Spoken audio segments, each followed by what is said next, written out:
more responsibility. If I could give the example of Ashley, a young man whose inquest we attended. Ashley was someone who had been frequently accessing crisis services, including emergency services, in the months before he died, expressing an intent to end his life. What that meant was that on the night that Ashley died, he initially called 999, expressing the fact that he'd harmed himself. There was a multi-agency plan in operation that was with the emphasis on Ashley taking responsibility in a crisis. And so the 999 call handler asked Ashley to go home and tend to his wounds himself, as the plan was in operation. As the evening went on, Ashley continued to call 999. It was only in his final call that the call handler, in her evidence at inquest, said that she felt something was different, and she asked an ambulance to go out to him at the location where he was. Tragically, in the area where he was, they couldn't find him in time, and it's believed that he died shortly after he made that final call. At inquest, it wasn't designated an Article 2 inquest, which is an Article 2 inquest happens when it's recognised that there's a real and immediate risk to life.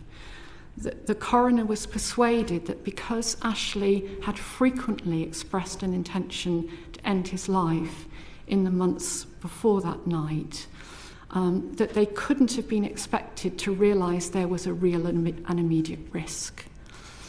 What we know from 10 years of running a crisis service is that every time someone comes to us in crisis, every time they express suicidal intent, we must take that as a real and immediate risk and respond, because this is a mental health emergency every time it occurs.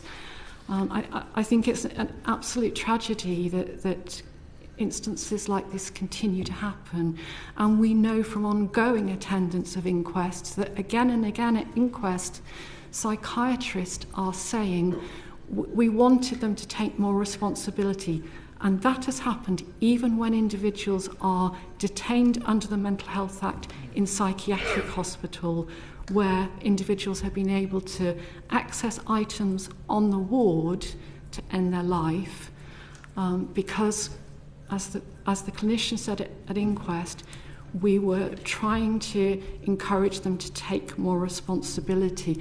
I think that phrase doesn't understand what it is like to be in a suicidal crisis, and I think there needs to be a change in the training of psychiatric clinicians, particularly crisis teams and in psychiatric hospitals, to really understand how profoundly different someone's thinking is when they are in suicidal crisis, that in almost every case they are not thinking in a way that they usually would.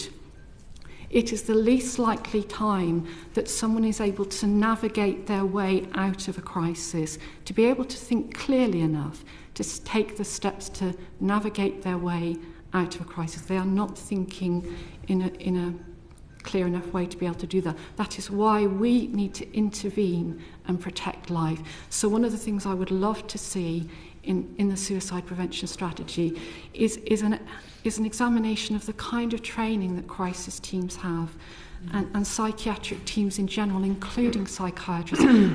We have advising psychiatrists and advising psychologists within our charity who openly say that they don't have enough training in suicide prevention. There isn't enough understanding. And I think if they could really understand more about someone's thought processes at that time, it might move us away from this expectation that someone frequently accessing services should be able to use having your own strategies to use in a period of crisis is really important. But for any one of us, there may come a point where we are no longer able to draw upon our own strategies. And so that would be a change that I would love to see, that a recognition that there's a need for a change of training for crisis teams.